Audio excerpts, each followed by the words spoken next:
Vamos con otro tema. Tres ISAPRES interpusieron recursos de aclaración ante la Corte Suprema respecto del fallo de noviembre pasado en relación a la tabla de factores. Esto tras las declaraciones de la ministra vocera del máximo tribunal, Ángela Vivanco.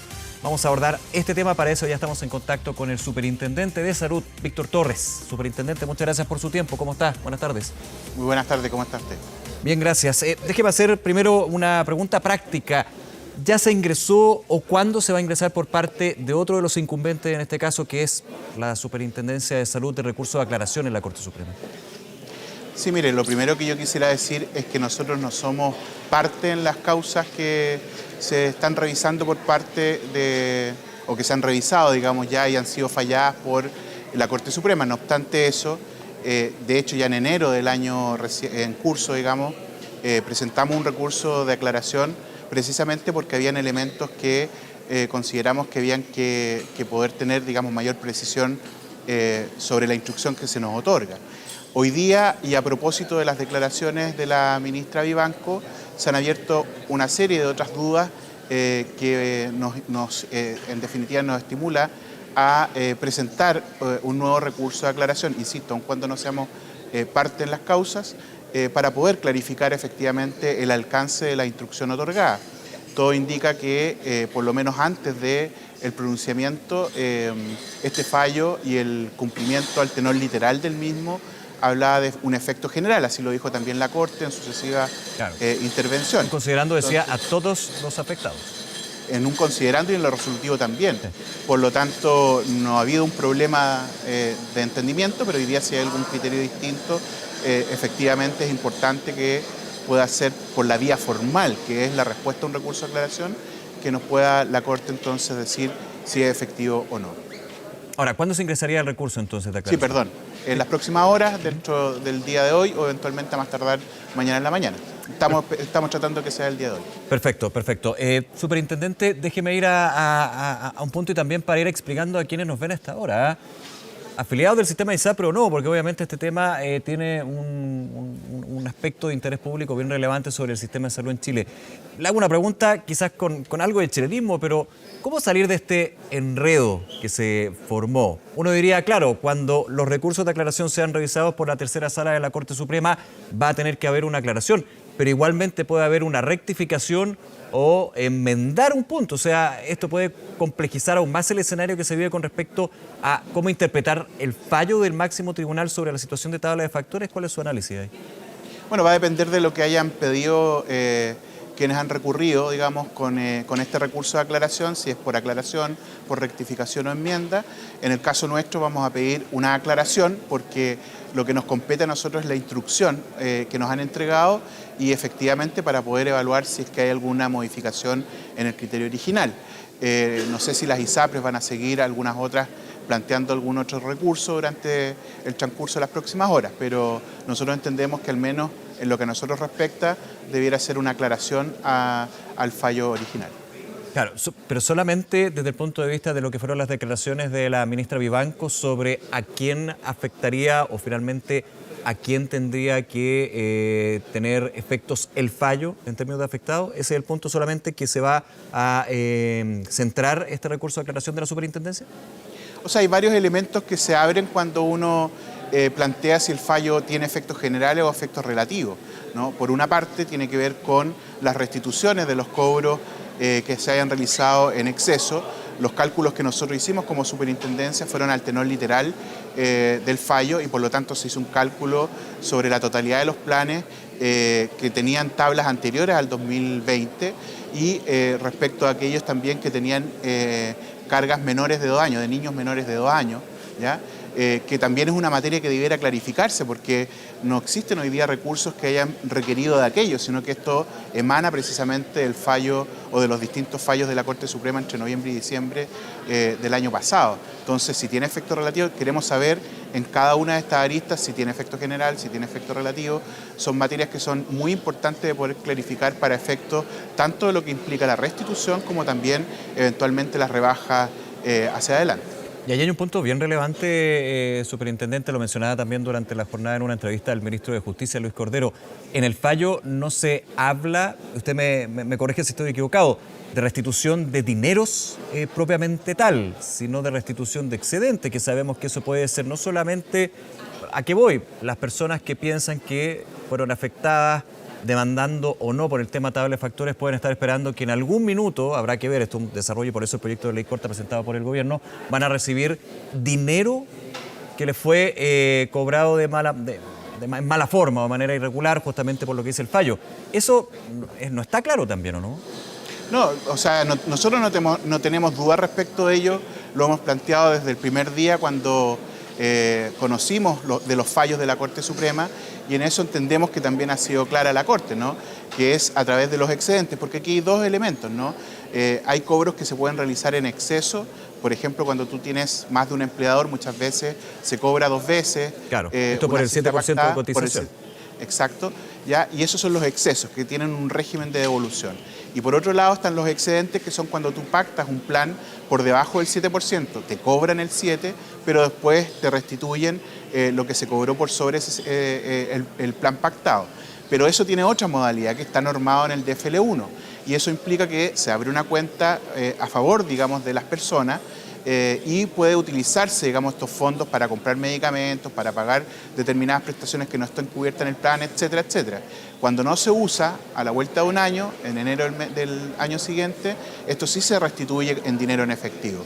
Ahora, ¿podría existir alguna modificación para que esto se devuelva de una forma distinta? Debiera ser en el régimen de excedente, porque eso es lo que ha instruido la Corte Suprema. No, eso a su juicio, superintendente, yo sé que esto es un proceso, pero ha quedado claro en la ciudadanía, porque también hay un tema comunicacional relevante. En el proyecto de ley corta presentado por el Ejecutivo se habla de excedente, y en esa modalidad hay que entenderlo, no solamente en términos de que a su cuenta corriente o a su cuenta vista le va a llegar un dinero eventualmente de aquí en más, pero hay un tema comunicacional bien relevante para ir generando también y concretando expectativas en la población. ¿Cómo lo ve usted ese punto? Porque también son temas técnicos, pero que evidentemente a la población le interesan muchísimo. Sí, no, yo agradezco la pregunta, a pesar de que nosotros de manera insistente hemos dicho que la Corte nos ha instruido para que esto sea devuelto en excedentes. Claramente, muchas veces no tiene por qué la ciudadanía saber a qué se refiere el régimen de excedentes, ¿no? Y por lo tanto uno agradece cada vez que le hacen esta pregunta, porque nos permite poder explicar cómo opera el régimen de excedentes y de qué forma entonces, a pesar de que las personas serían propietarias de los fondos calculados, hay formas de poder hacer uso de esos recursos que están normados en la ley. Usted lo decía al principio de esta entrevista, superintendente, nosotros presentamos un recurso, un informe. Ahora, esto no se condice con las declaraciones de la entrevista del domingo de la tercera de la integrante de la tercera sala, ministra vocera Ángela Vivanco, en términos, o da a entender de que ni las ISAPRES ni la superintendencia, el regulador, se han acercado para pedir clarificaciones o de alguna manera inmiscuirse más en profundidad de lo que son los detalles de este fallo. Desde el gobierno se ha dicho, bueno, pero es que aquí siempre no hubo ninguna duda con respecto a que el fallo era a todos los afectados, distinto de lo que dice la presidenta subrogante en este caso de la tercera sala. ¿Cómo también entender esto? Y me imagino que no está acorde la mirada de la superintendencia con lo que dice la, insisto, presidenta subrogante de la tercera sala de la Corte Suprema que emitió ese fallo. Sí, uno recurre con este tipo de recursos de aclaración cuando hay algo que no esté claro, ¿no? O cuando se genera una duda.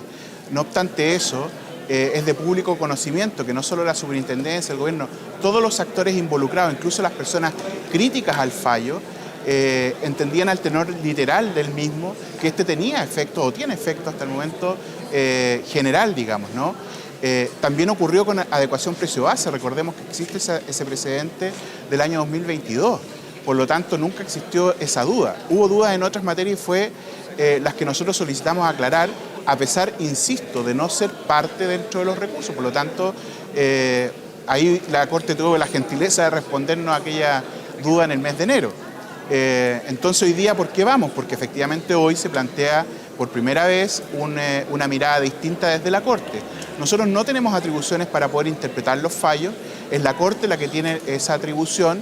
Y lo que nos corresponde a nosotros siempre es cumplir una instrucción al tenor literal del mismo. Por lo tanto, hoy día, como insisto, se abren otros elementos de juicio, lo consultamos por la vía formal, no a partir, digamos, de las declaraciones de la ministra Bianco. O sea, eso nos motiva precisamente a pedir que formalmente la Corte nos responda si es que es en definitiva un efecto general o solamente un efecto relativo. Ahora, ¿pero usted lo nota como una crítica hacia el rol de la superintendencia, en este caso las declaraciones, aunque sean a título personal, pero de la ministra Ángela Vivanco en esa entrevista?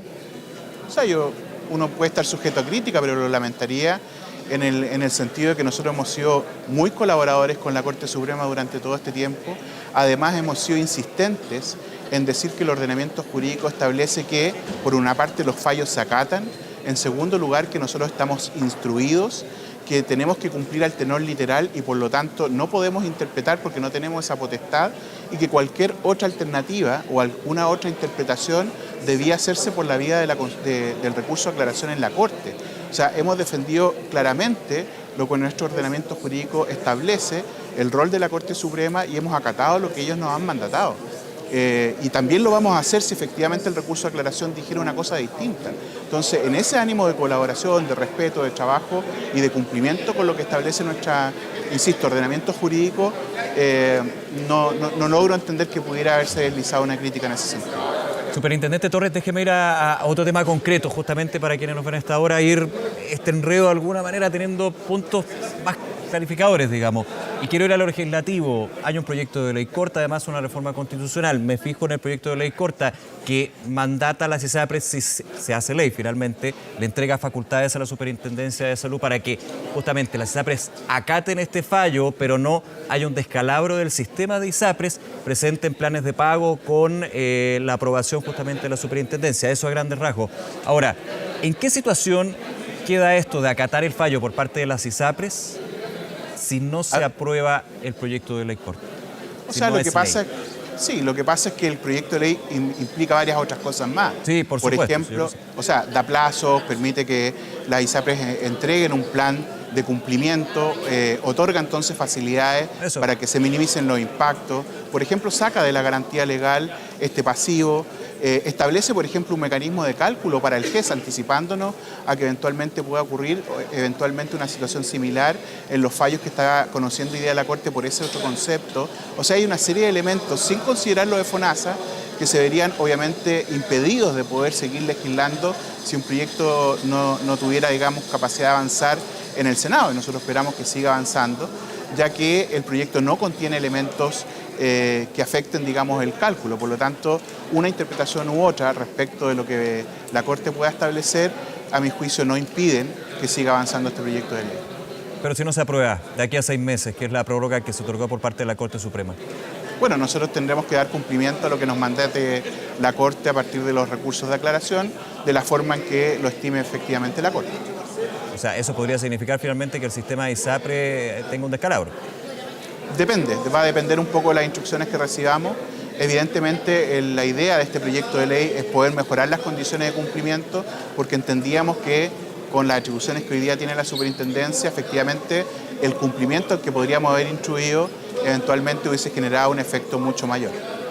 Superintendente Víctor Torres, Superintendente de Salud, se nos termina el tiempo, pero agradecerle nuevamente la explicación y esta conversación con Canal 24 Horas esta tarde. Que esté muy bien. Muchas gracias, que esté muy bien. Que le vaya muy bien. Hasta luego.